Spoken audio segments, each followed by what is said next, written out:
Layer 4. Operation Tamarisk. During the 80s, the US, UK, and France attempted to gather intelligence in East Germany through Operation Tamarisk due to the fact that the Soviets in East Germany did not receive toilet paper. They used whatever to wipe.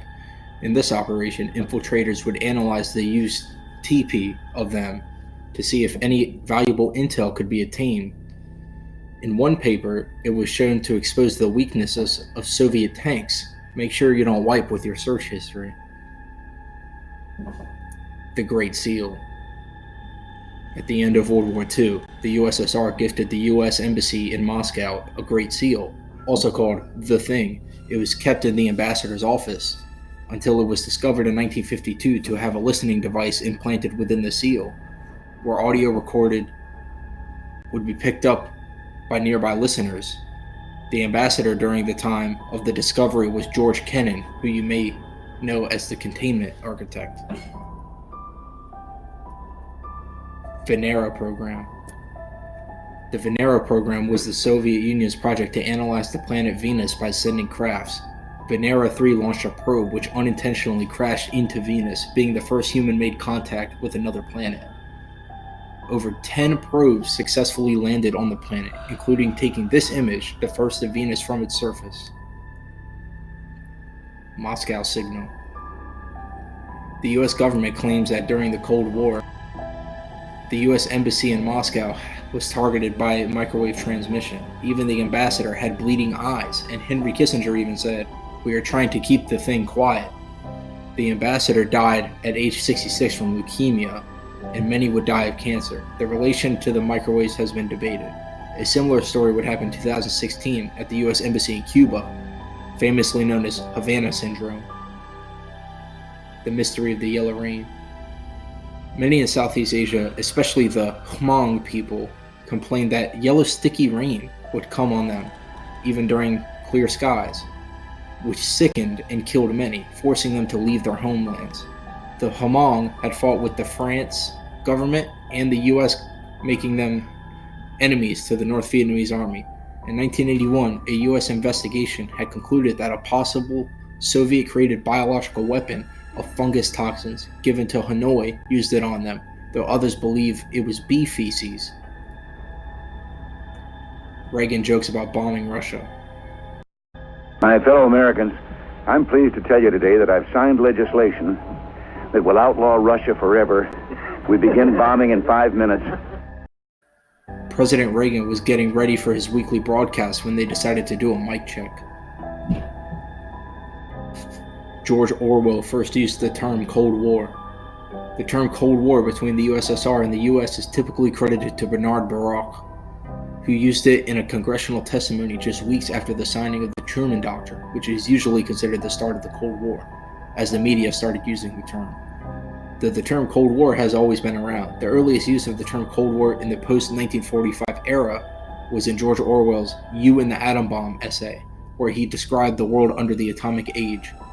Another piece of that essay also had a very interesting quote Orwell listeners might find interesting.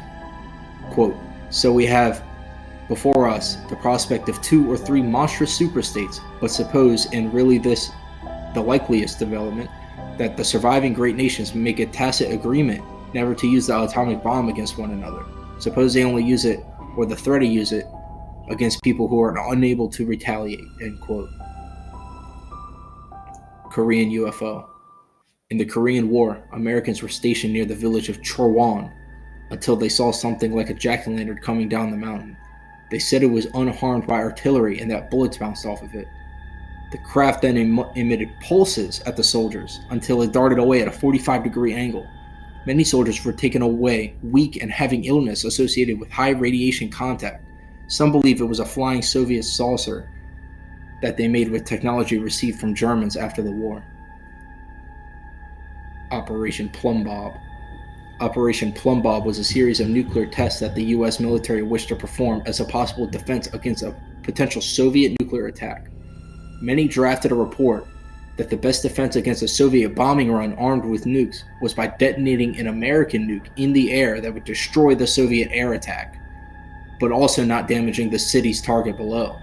The US military got good publicity over the controversy of detonating a nuke over an American city. They performed a test which involved detonating a nuke over 5 American soldiers. Project Azorian. In 1968, a Soviet Gulf Class II submarine armed with 3 nuclear ballistic missiles sailed from Petropavlovsk towards a Pacific station north of Hawaii. When it disappeared and likely sank, the Soviet military obviously wanted to retrieve their weapons, so someone else couldn't retrieve and analyze it in the future, though they couldn't locate their lost submarine. The US had detected the sub on the ocean floor under 16,000 feet of water, so the CIA and the US military went to retrieve the sub, for the amount of potential intelligence was too high to pass up. The CIA got a ship from billionaire Howard Hughes, which went under 4 years of construction, 1,750 tons, under the guise of deep-sea mining. While recovering the sub, they started to raise up the water. Even half the sub broke and fell back down to the bottom. The Soviet bodies on the sub were given an honorable military burial at sea. The CIA tried to recover the other half of the sub, though at this time the media had gotten a hold of the project, as someone stole documents that tied Howard Hughes to the CIA in the ship's project, which led to the Soviets guarding the remainder of the submarine, halting Project Azorian. JFK plans on Vietnam War. Kennedy's most memorable policy towards South Vietnam was when he increased the advisor levels from 400 to 16,000. Lesser known is that in October 1963, he signed the National Security Action Memorandum 263, ordering a slow withdrawal of all U.S. troops in Vietnam by early 1965. Many in the U.S., including the U.S. Ambassador to South Vietnam, Henry Cabot Lodge Jr., who was also Nixon's running mate, wanted to overthrow the current government of South Vietnam, though Kennedy and Defense Secretary McNamara were on the fence of this. Then on November 2nd, President Diem of South Vietnam was assassinated, and the new government was more willing to cooperate with further U.S. actions in Vietnam. Kennedy had regret that the coup took place. As we know, Kennedy would go to Dallas just weeks later, and President Johnson signed NSAM 273 to review U.S. plans on Vietnam. Project Iceworm. In 1959, the U.S. Army traversed the vast landmass of northwestern Greenland during what was called Project Iceworm, which was to build a vast network of tunnel systems under the ice sheet, building everything a military base needs, showers, quarters, etc., that was to be powered by a nuclear reactor. Camp Sentry was to be used as a nuclear weapons launch site that could survive a first strike from the USSR and hit the Soviet mainland, as ICBMs were not fully realized at this time. The project was abandoned in 1966 due to extreme weather conditions impacting the infrastructure of the network. Lunik satellite.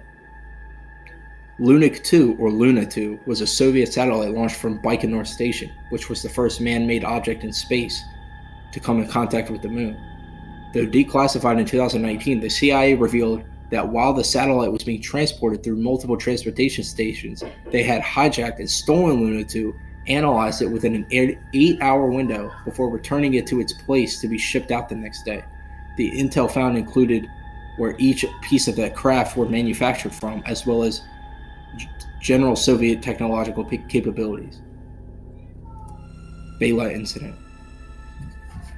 The Vela Incident was when, in 1979, the U.S. detected 2 flashes of light in the South Indian Ocean. The U.S. had done multiple nuclear tests in the area, which these flashes of light all replicated. It is believed that this was a secret nuclear test by South Africa and Israel. 1979 Nuclear False Alarm. In November 1979, the NORAD nuclear detection computer in Colorado had detected over 1,000 ICBMs coming towards the U.S. mainland. After further inspection, it was realized to be a false alarm. It was discovered that an employee had played a simulation attack into the wrong system. Leonid Brezhnev wrote to President Carter, "I think you will agree with me. There should be no errors in such matters." Operation Popeye.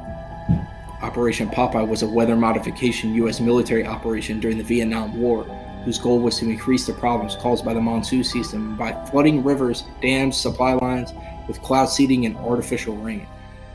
Planes would fly over storm clouds and release silver or lead iodide, causing a reaction that would produce higher precipitation. The operation was revealed in Congress to 1974, and it is unknown what the effectiveness of this even was. 1961 North Carolina incident.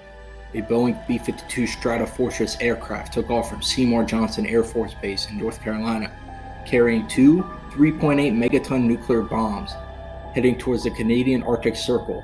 But just a few miles away from the base, it had lost fuel from a leak, which an emergency bailout had been ordered. 3 of the 8 crew members died in the crash, and the 2 nukes detached from the plane and fell towards the ground in Goldsboro, North Carolina. 1 nuke landed in a tree, and the other buried itself 5 feet deep in the earth. 1 bomb was only 1 safety switch away from detonation, one of many broken arrows. Edgewood Arsenal Human Experiments. From 1948 to 75, at the Edgewood Arsenal facility in Maryland, the U.S. military tested chemical warfare agents onto thousands of American soldiers and civilians, including nerve agents like sarin, mustard agents, pesticides, and psychoactives like LSD, PCP, and cannabis. The facility worked with former Nazi scientists. Colonel James Ketchum said, "They weren't real Nazis, they were just doing what they were told." In one experiment, they applied CS gas directly into people's eyes. Ketchum, who led the experiments, said he was acting in the best interest of the nation. So basically he pulled the, "I was just following orders, but it was a good thing."